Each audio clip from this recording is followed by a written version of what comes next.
Where in the world did Virtual World come from? Make sure you smash the living crap out of that subscribe button so you guys don't miss out on more Oz content. Kong's Cards had another big tournament here, and we had 4 Kashtira decks in the top 16 of this. I'm not surprised. I mean, Kashtira and Purely have been kind of, batting back and forth with each other, deciding which of the 2 decks, wants to have dominance. We also had 2 Labyrinth as your other exceedingly large representation here. Now, everything else from here is going to be one-ofs. You had Mathmech, Purely, Infernoble, Unchained, Marincess, Branded, Runic Sprite, Dragon Link, Earth Machine, and you also have Virtual World here on the back end of the top 16, which is actually fairly impressive. I mean, we've seen Earth Machine kind of getting the chance to show up here and do things, but I'm genuinely impressed by what else is kind of lurking here in this format. Because, if something like Virtual World's kind of, creeping up here out of the woodwork, I think that's actually something kind of worth mentioning at the end of the day. Now, top 8 tells a much different story here.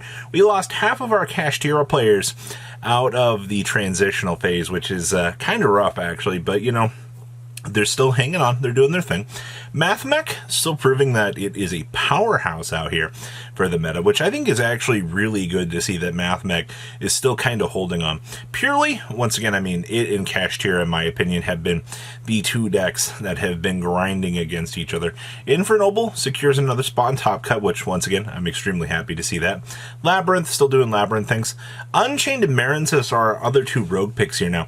Marincess has been deck is stuck around as a rogue contender for so long at this point in time that I'm genuinely impressed.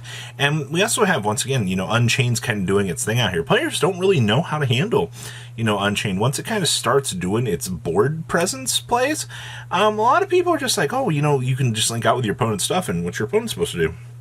Not really much. Let's pass on over to top 8. Alright, winning our event here was, to no surprise, Kashtira here, sporting off the Lances and the Books, standard defensive line plays that we've been pretty familiar with up to this point in time, and of course the best Pot of Prosperity filtering that anybody could actually want to see here. I'll see that we're playing an Omega down here, so we're going to get really cheeky with some of these Pot of Prosperity plays. I've seen Ints and some other things kind of show up, as like good deterrents and things to consider, but never have I seen Omega. That's kind of cute. Second place out here is none other than Firewall Turbo, honestly. You get to watch this deck turbo up and do its thing. I don't really have a lot to say about this. Mathmech has been, like the standard kind of grind through for a lot of this metagame, and it's been pretty strong, to say the least. Also, you only need 1 super factorial. They're siding the Baguski down here, which actually is kind of good at the end of the day. So I like what I'm seeing here. Good stuff. Hey, it's Purely. So we are playing the Drolls and the Effect Veilers and the Space Rocks, actually. It's been kind of hit or miss out here if you do want to include the Space Rocks in the deck. I think either way, it's going to come down to, the best ratios that you can get in terms of deck building. And, this inclusion of hand traps and, board breakers here are going to be the things that are going to get Purely, in the door and get this deck the chance to even get the metagame play. Alright, hey, it's Infernoble. I see that we are playing the Tri-Edge Master. This is a kind of cute addition here.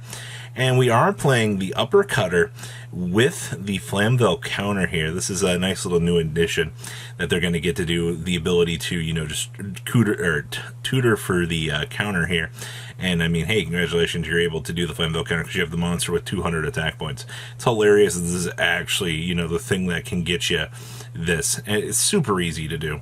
Next up here we have Labyrinth, sporting off the Destructive Daruma Cannons as a 2-of. You gotta love this card. We are, of course, main decking the Eradicator Epidemic Virus, the 1-up to blow out your opponent.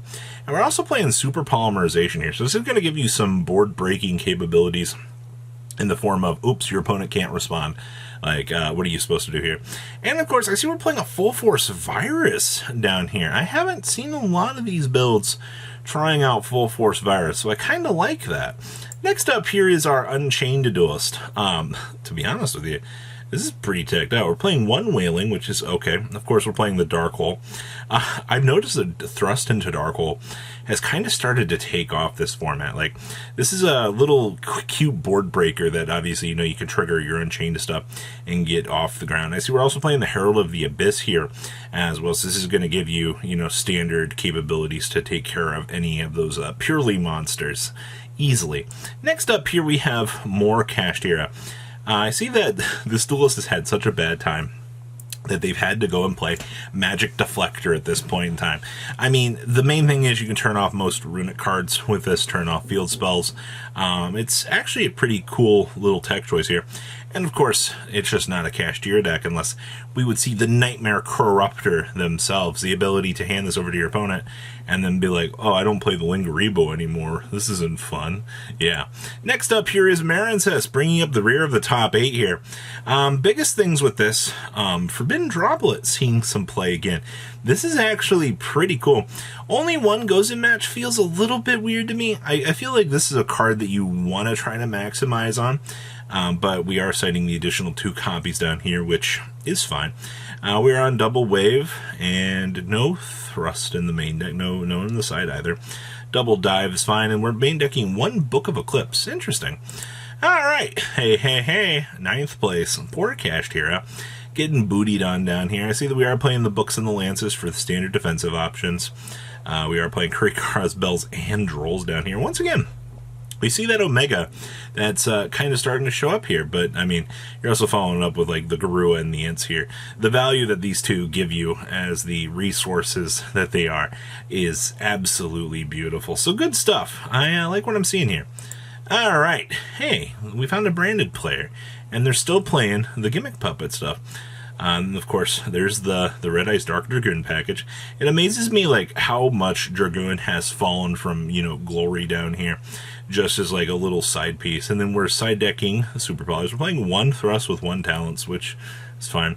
And then of course you got to play the crossout designators here so you can maximize and make sure that you can actually play the game. Unfortunately, this has kind of become a staple. Next up here we have our Sprite Runic deck. No Live Twin stuff in here. I see that we are playing Jinzo, and we are playing the Dragon Knight Draco Quest here with the triple Super Poly to kind of clean things up. I mean, like, let's be honest here, like, this card has become a pretty cute central piece at this point in time. If your opponent's going to set up any sort of, you know, crazy board, Draco Knight actually just lets you board break it and, you know, fusion capabilities go. Alright, we have our other Labyrinth list playing 3 big balls. Alright, maximizing on the triple Chaos Angel, of course, because, I mean, we're playing Pot of Extravagance and 1 Pot of Prosperity. We have pretty much every, you know, good floodgate that you can need. Solemn Strike kind of rounding things up here. And our furniture has been greatly reduced, but this is just for consistency's sake. Like, you see one of these, you're probably going to be in a pretty good position here. And, see that we're playing some Unchained shenanigans down here as well. Okay, next up here is our Virtual World list. We are playing the Archlord Christia in here. I see that we are playing the Nathung for Time. Okay, I feel like this has started to become a cute little package as well. You know, any sort of deck that can make a Synchro play can just, you know, roll out the Nathung, ping the opponent for damage, and you're like, oh, okay, you know, we've done our job at this stage. The biggest things here are obviously going to be, you know, laugh at your opponent in Christia. Is the central piece of the win con. Next up is, yes, we're main decking the Nightmare Corruptor Ibley. We are playing triple Small World in our Kashtira deck, which is not something that I really feel like you see all that much, but you do also see here the set rotation showing up here as well. And in addition, I mean, we have 2 more Nightmare Corruptor Ibleys down here as well, and then full defensive options between the triple Econ and the double Lance here. So everything that you do want to see in this deck seems pretty straightforward. And then, of course, we have our Dragon Link Bysteel Synchro pile here. You're going to use the Assault Synchrons and, you know, start tutoring up through the better half of the toolbox options down here. We are also main decking Gamma and Driver. That's super cute. Okay, so we're just going to be doing standard huge boards here. Nothing to really, you know, worry your cute little head at. Outside of that, once again, feels a little bit more standard for what we're used to seeing at this point in time. And then, of course, bringing up the rear here in 16th place is Machina good stuff here. Hello, Ruin Force.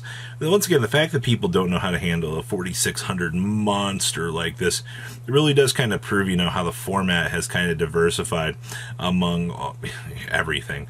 And I mean, to be fair, this deck is still, if you don't know how to play against this, you're going to get comboed out of nowhere. So, little things to consider for 500. So what do you think about today's top breakdown? Please leave a comment down below, tell me what you guys think, and I'll see your beautiful faces back here later today, guys. Peace out. Patrons, thank you.